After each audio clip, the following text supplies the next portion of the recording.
regardant ces images, n'importe quel gars qui a fait des Wing Chun, il va se dire, mais ce mec, il en a jamais fait. Et c'est exactement le cas, j'ai jamais fait de Wing Chun de ma vie.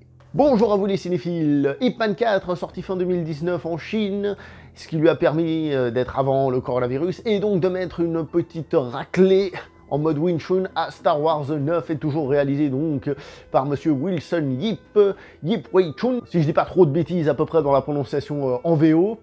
Donc, pour la petite histoire, il s'appelle Yip de nom de famille, donc Y-I-P, hein, si on l'écrit avec des lettres de chez nous. C'est marrant parce que pendant très longtemps, Ip Man, je le voyais écrit aussi Yip, Y-I-P, Yip Man si vous voulez, hein, je fais exprès d'accentuer la prononciation.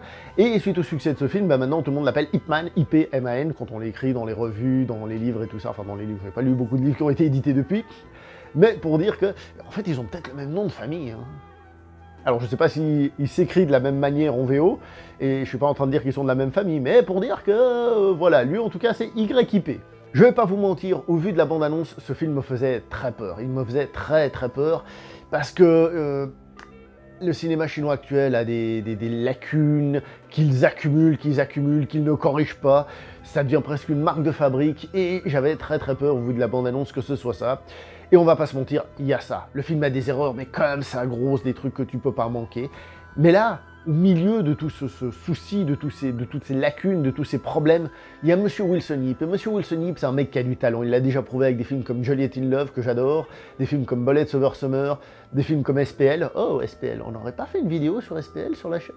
C'est pas impossible. Il a fait aussi des trucs comme Dragon Tiger Gate, bon, qui sont un petit peu moins bons. Il a fait Flashpoint aussi. Bref, c'est quand même un sacré bon réalisateur, ce Wilson Yip, disons les choses comme elles sont. Mais avant de rentrer dans tout ça, on va parler d'une chose importante dans ce film, c'est Bruce Lee. Bruce Lee, il est présent dans ce film, mais Bruce Lee, en fait, il est présent depuis le premier film, même s'il n'y apparaît pas. Parce qu'il faut pas se leurrer, si on fait une saga sur la vie de Ip Man, enfin la vie de Ip Man, c'est pas, pour moi c'est pas un biopic ce truc, hein, c'est une fiction complète hein, qui se base sur un mec qui a réellement existé, d'accord? Et ben, cette histoire est racontée parce que Ip Man a été le maître de Bruce Lee. Alors déjà, il y a des débats comme quoi Ip Man n'aurait pas été le maître direct de Bruce Lee, qu'en fait ça aurait été un de ses élèves, donc Wong Chun Leung, d'ailleurs, si je dis pas de bêtises, qui aurait été le professeur direct de Bruce Lee, parce que Ip Man, il avait une école assez importante, donc il donnait pas forcément des cours aux débutants. J'ai même entendu dire que Ip Man n'aimait pas trop Bruce Lee, parce que Bruce Lee se battait dans la rue, blablabla. Bref, comme j'ai dit, on laisse de côté cet aspect peut-être très vrai, mais pour se concentrer sur le film en lui-même. Donc, je disais donc que Bruce Lee est présent dès le premier film, parce que Bruce Lee est une telle star mondiale, mais en Asie encore plus, avec sa fureur de vaincre, c'est vraiment cette image-là, qu'en fait, l'esprit de Bruce Lee a complètement vampirisé le personnage d'Ip Man. Et c'est pour ça que le personnage d'Ip Man, dès son premier film, eh ben, il va tabasser du japonais, hein. D'ailleurs dans le premier, il y a la fameuse scène où il est entouré par des gars, évidemment, en keikogi, hein, donc habillés comme des karatékas, là, avec leur kimono, si vous voulez, et puis il est là, et puis bam, et il les tabasse tous, et tout ça, ce sont des références à la fureur de vaincre, parce que, comme j'ai dit, Bruce Lee égale fureur de vaincre, et plus fort que tout, et donc vampirise tout le reste. Et donc, dans ce film, on est encore dans cette optique-là, c'est-à-dire ce film est encore très vampirisé par l'idée de Bruce Lee, et donc par la fureur de vaincre. En réfléchissant un petit peu là, je me suis même demandé si le film ne prenait pas un schéma assez proche de celui de la fureur de vaincre, bien qu'éloigné, un truc, on va dire, en transparence, un peu dans le fond, en arrière-fond. Et en y réfléchissant, on peut y trouver des liens, je pense, intéressants, hein, d'accord? Je parle dans la schématique du film, parce qu'en effet, le film reprend des idées directes de la fureur de vaincre, ça c'est évident, comme par exemple le fait que les Chinois, par exemple, dans ce film, ils se font maltraiter, et comme dans la fureur de vaincre, ils ne veulent pas rendre les coups, ils sont plutôt en mode non, il faut pas, parce que si on rend les coups, ça va être pire, soyons discrets, calmons-nous, d'accord, courbons les chines, etc., etc. Et puis les autres, bam, bam, bam, ils sont en train de leur taper dessus, puis à la fin, ils pètent un plomb et ils tabassent tout le monde. Ça fait partie, hélas, de ces schémas très utilisés en Chine actuellement pour dire non, mais vous voyez, en fait, on est gentil, si on se fait taper dessus, c'est parce qu'on ne veut pas vous taper, c'est parce que nous, on est gentils, c'est vous les méchants. Mais par contre, si vous nous tapez, nous, on vous fracasse, parce qu'on est beaucoup trop fort pour vous, c'est juste qu'on est gentil. Donc tout ça, c'est présent dans le film, comme j'ai dit. Bon, maintenant, on va parler de Bruce Lee en lui-même, interprété par Danny Chan. Donc Danny Chan, il avait déjà interprété, pas vraiment Bruce Lee directement, mais une référence à Bruce Lee dans Shaolin Soccer, à la base, où il faisait le gardien de but. Fantastique, fantastique, tout le monde a halluciné quand on a vu cette scène, on avait adoré. Et depuis, Bruce Lee, c'est devenu un peu un de ses personnages récurrents. Il l'a interprété dans une série télé, il l'a interprété dans un autre film, enfin, et je crois même dans des publicités, enfin bref, c'est devenu son personnage. Et disons les choses comme elles sont, ici, eh ben, il interprète un très bon Bruce Lee, on sent qu'il a pris l'habitude, etc., dans la gestuelle et tout ça. Il fait très bien, donc, l'interprétation de Bruce Lee. Une interprétation de Bruce Lee très cinématographique. C'est-à-dire que Bruce Lee, dans ce film, bah, il prend ses poses classiques. N'ose pas taper sur le micro. D'accord? Et tout ça. Je le fais très mal, moi, lui, il le fait très bien. Mais on a cette version de Bruce Lee, justement, très théâtrale. Et du coup, bah, ça fait perdre un peu de crédibilité au personnage, parce que t'as vraiment l'impression que le mec se balade dans la rue en faisant des...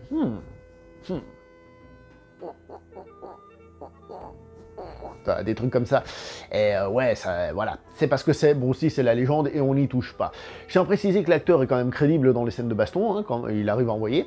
Des scènes de baston qui elles-mêmes sont plus en raccord avec la légende cinématographique qu'avec Bruce Lee en lui-même, hein, puisqu'on se rappelle les écrits de Bruce Lee, dans lesquels il dit par exemple qu'il n'y a pas de coups de pied haut et tout ça, que les coups de pied haut c'est pour l'entraînement, pour la souplesse et tout ça.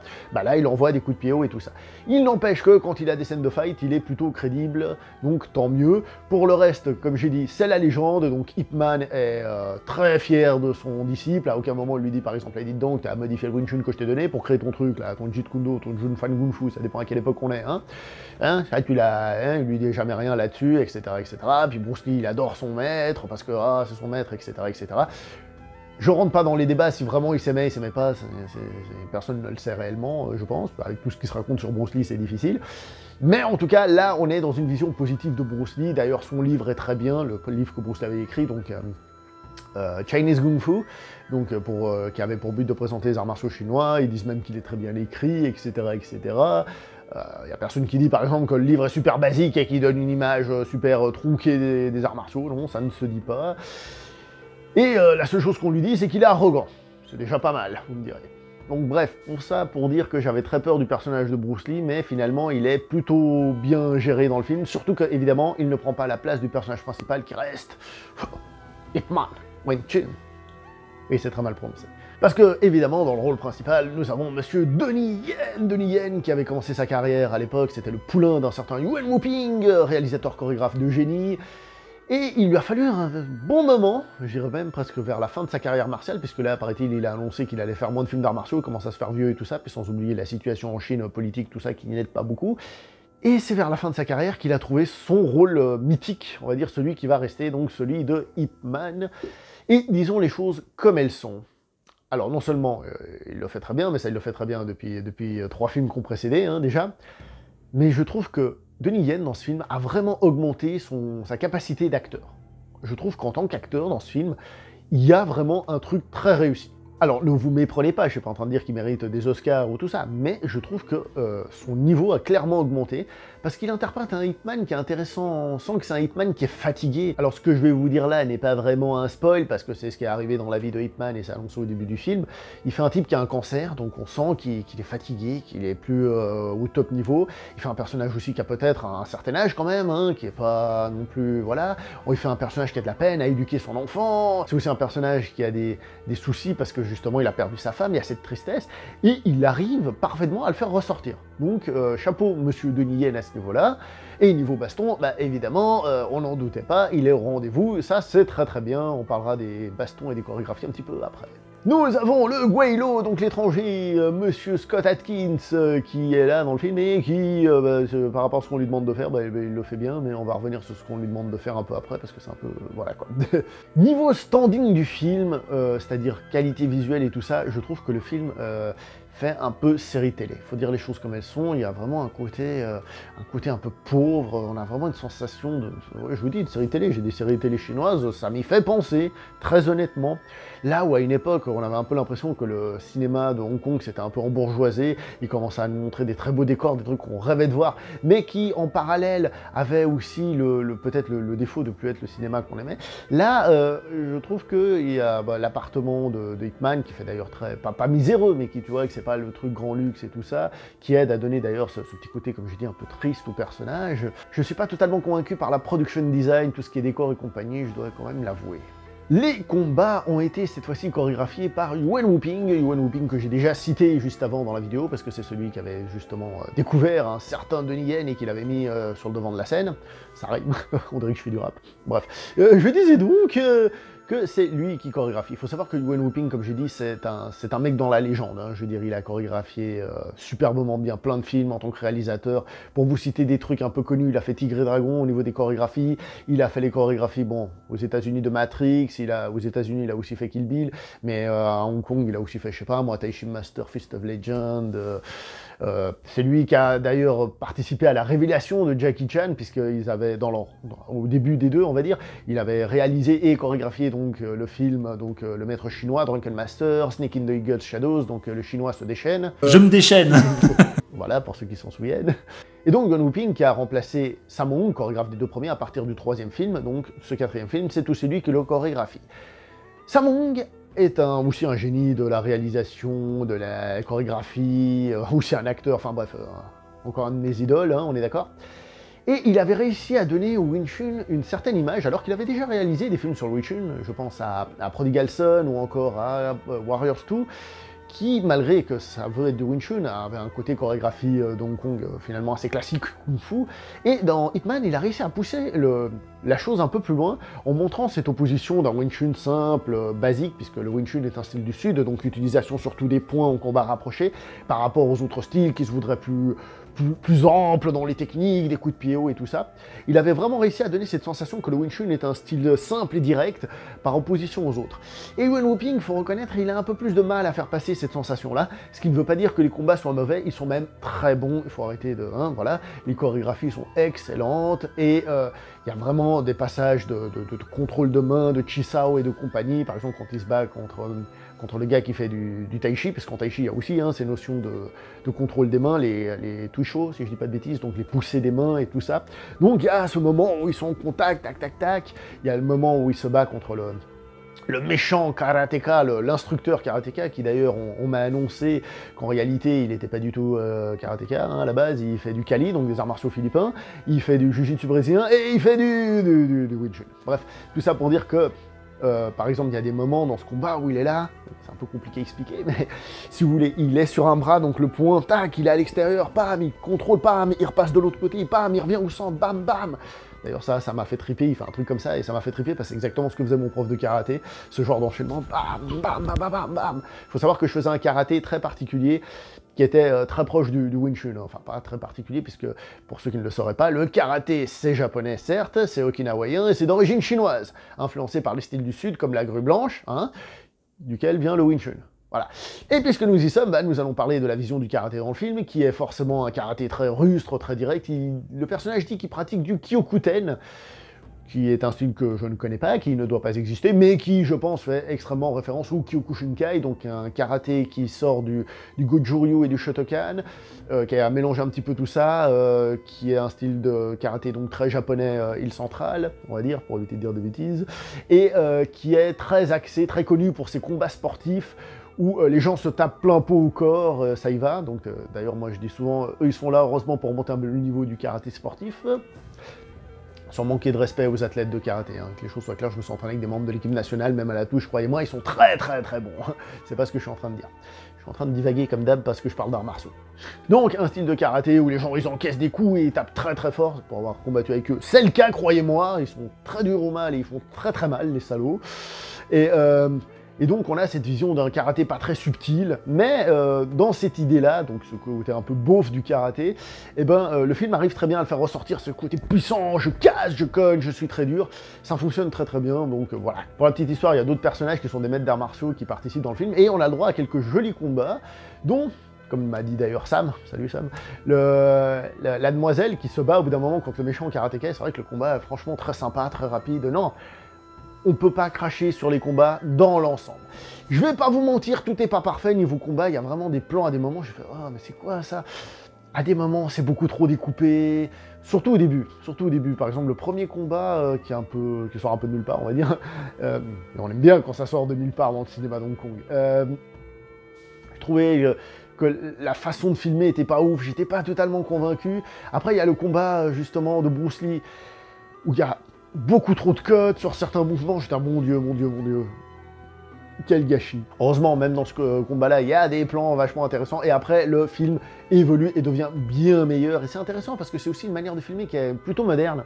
Par exemple, comme j'ai dit, donc le Wing Chun est plutôt un style de main, plutôt donc haut du corps, donc les combats sont filmés plutôt haut du corps, tac tac tac, je pense par exemple au combat contre Monsieur Taichi, donc c'est plutôt haut du corps, et quand il y a un coup de pied qui va se faire, hop, on dézoome, il y a le coup de pied, hop, on rezoome. Alors évidemment ce sont sans doute des zooms au montage, mais c'est vachement bien fait on met en avant les mains, le travail des mains, parce que c'est donc du corps à corps, et quand il faut, hop, on recule. Pour la petite histoire dans la chorégraphie, je viens de dire, il y a des coups de pied, et donc il y a aussi des coups de pied hauts, des coups de pied circulaires, des trucs et tout ça, qui sont pas normalement au Wing Chun. Mais bon, on est dans un film, il faut quand même aussi que la chorégraphie soit belle. Si vous voulez apprendre le Wing Chun et voir de Wing Chun, vous allez dans une école de Wing Chun, ou de karaté, ou de kali, pour apprendre plein d'arts martiaux super trop cool. Alors maintenant, on va parler du racisme dans le film, et j'utilise bien ce terme parce que bon, au bout d'un moment, il faut arrêter le patriotisme, et là, on est vraiment dans un truc xénophobe, c'est genre les Chinois aux États-Unis qui sont très maltraités par tous ces pipes d'Américains. Alors, le film est quand même un petit peu plus équilibré que ça. On sent qu'au début, et c'est là justement que je dis qu'entre autres, le réalisateur se débrouille bien, je trouve. On sent que dans l'histoire, au début, il y a un côté vivre ensemble, c'est-à-dire, voilà, s'adapter, partager, tout ça. Je pense par exemple au personnage de la fille du maître du Tai Chi, qui fait donc cheerleader, faut dire, d'accord, et qui, bah, elle a des amis, c'est normal. Par contre, après, oui, il y en a une qui vient lui casser les pieds. Donc oui, il y a quand même ce côté un peu vivons ensemble, et même les Chinois entre eux, ils s'entendent pas tous, il y a aussi un peu des guéguerres. D'ailleurs, je profite vite fait, puisque je pars un peu dans tous les sens. Le film reprend un peu le schéma du 1 et du 2, plutôt du 2, c'est-à-dire d'abord guéguerre entre Chinois, et ensuite guéguerre contre l'étranger. Donc je disais oui, les Chinois sont pas parfaits, puis on montre aussi que, bah, qu'il y a une tentative d'acclimatation, d'adaptation au pays, donc tout ça c'est plutôt bien fait. Et je reprends donc la fille du maître du Tai Chi, qui après se fait agresser donc par une américaine, et l'agression, bien sûr, elle la traite de sale chinoise, machin, truc bidule, mais si on regarde, au début c'est pas si raciste que ça, je m'explique. Dans le sens où, quand elle vient l'agresser parce qu'elle a obtenu un poste justement dans les cheerleaders, c'est elle qui va devenir la leader, etc. Puis elle est délaissée. Et au début, quand elle vient l'agresser, c'est pas parce que c'est une chinoise, c'est parce qu'elle lui a piqué le truc qu'elle voulait faire. Et donc après, qu'est-ce qu'elle sort? Bah, elle sort des arguments qui font mal, et elle l'attaque sur des points qui font très mal, et donc elle sort ça, elle met ça en avant. Donc à la base, c'est pas forcément, comment dire, c'est pas forcément que le personnage n'aime pas les Chinois, c'est juste qu'elle lui sort ça pour lui faire mal, et là, puis là où ça fait mal. Après, évidemment, ça s'emballe et ça va plus loin dans les stéréotypes sur les Asiatiques, la mère de la fille, justement, qui commence à paniquer, etc., etc. Et il y a le personnage de Scott Adkins, qui lui, par contre, lui, il n'y a pas photo, il est clairement, c'est clairement un connard. D'ailleurs, c'est ça ce que je vous ai dit sur Scott Adkins au début, c'est que qu'est-ce qu'on lui demande de faire? Bah, juste d'être un connard qui gueule, il y a rien comme background, c'est juste un gros raciste qui tabasse les gens. On va revenir aussi là-dessus vite fait. Et à la fin, le film finit de manière très, très claire là-dessus, et ça finit par Ip Man qui tabasse les Occidentaux en mode arrêtez de nous faire chier, et c'est un petit peu dommage. Je trouvais rigolo le personnage de Scott Adkins, parce qu'en fait, au début, première scène qu'il a, il dit à un gars de couleur, donc un afro-américain, il lui fait « Non, non, on dit que je suis raciste, mais c'est pas le cas, le problème c'est que tu es faible !» Enfin, il dit ça pour dire hey, « voyez, en fait, hein, c'est pas forcément du racisme, c'est parce que toi, tu es faible. » Et en plus, il dit ça à un afro-américain, vous voyez, c'est pas que les Chinois, même si après tout le reste du film, il passe son temps à gueuler et à frapper du Chinois, c'est pour dire qu'il est plus général. Même si après, évidemment, le stéréotype prend clairement une certaine direction. Et ce qui est vachement drôle, c'est que donc, le personnage de Scott Adkins s'oppose au fait qu'on veuille introduire les arts martiaux chinois dans l'armée américaine. Et lui, il est là, ça c'est de la merde, ça sert à rien, le karaté, ça c'est bien, ça c'est efficace et tout, c'est le karaté qu'il faut faire. Donc le mec, c'est un pro-américain qui déteste tous les Chinois, mais c'est un pro-karaté. Faut m'expliquer, faut m'expliquer. Vous vous souvenez ce que j'ai dit, karaté, Okinawa, Chine? Bah oui, c'est japonais, donc c'est asiatique. Et ensuite, c'est d'origine chinoise. Bon, ça, il le sait pas, mais je pense. Mais je sais pas si ça avait été du full contact, du kickboxing, ou je sais pas quoi. Ok, on aurait compris, mais bon, pourquoi le karaté? Ça perd un peu en crédibilité. À moins qu'ils croient que le karaté, c'est américain.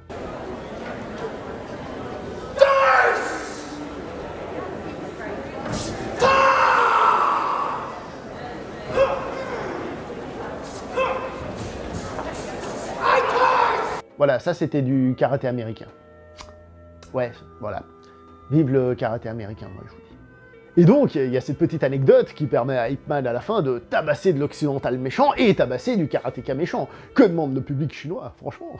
Et au-delà de tout ça, de l'histoire, comme j'ai dit, il y a Monsieur Wilson Yip, le réalisateur, qui arrive, encore une fois, moi je trouve que c'est un génie à ce niveau-là, à créer quelque chose à partir de presque rien.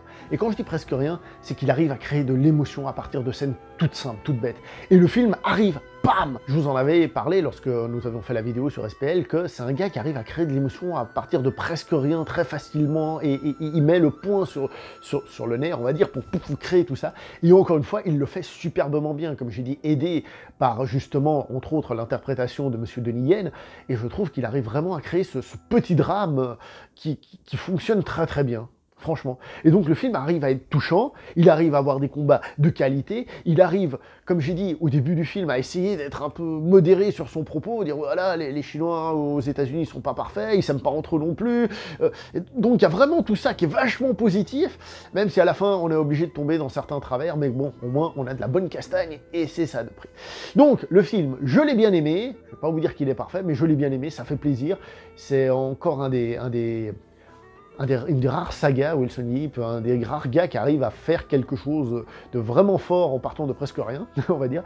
Donc la note que je lui donne, c'est un 7 sur 10 parce que j'ai adoré malgré les gros défauts. Voilà, tout simplement. Le film est censé sortir en France au cinéma. Je ne sais pas si avec ces soucis de virus, il va être repoussé ou annulé. J'ai peur que, vous savez, il y ait des grosses productions qui s'entassent à un moment donné et qu'il n'ait pas sa place. Sachez que si j'ai l'opportunité d'aller le voir, j'irai le voir. Oui, je ne l'ai pas vu au cinéma. Sachez que tous les fans de cinéma de Hong Kong ne l'ont pas vu au cinéma et tout le monde a déjà vu le film. Mais vous en faites pas. Vous pouvez faire confiance aux fans de Castagne pour aller voir ça sur le grand écran et soutenir ce genre d'initiative que justement il faut soutenir. Donc voilà, moi je vais m'arrêter là pour cette vidéo, j'espère que ça vous a plu, n'oubliez pas de liker, commenter, partager et d'aller vous entraîner. On se voit prochainement pour une prochaine vidéo, portez-vous bien. Je viens de dire allez vous entraîner alors qu'on est enfermé à la maison. Je vous ferai des entraînements si vous voulez. J'ai jamais fait de Wing Chun, ça va être marrant je pense.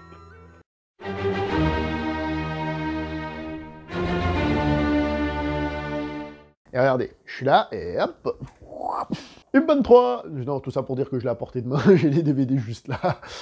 C'est un coup de bol, hein, vous en faites pas.